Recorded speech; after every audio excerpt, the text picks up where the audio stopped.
আমি নিজেই বৈষম্যের শিকার। বৈষম্যের শিকার মানে কি ভাই, একটু ভালো মতো বলবেন? বলতে তো কথা বলতে পারে 7 দিনে একবার 10 মিনিট, কিন্তু 2 মাস হলে কথা বলতে দেয় না। ফ্যামিলির সাথে কথা বলতে না। আমি নিজেই তো বৈষম্যের শিকার। সুবিচার চাই, আল্লাহ সর্বোচ্চ পরিকল্পনা চাই।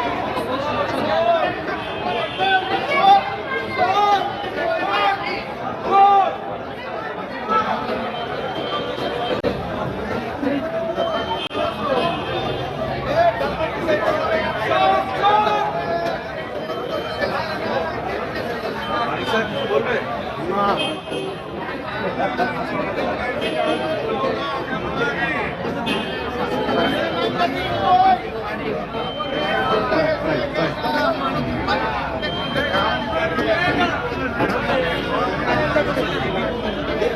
সরকার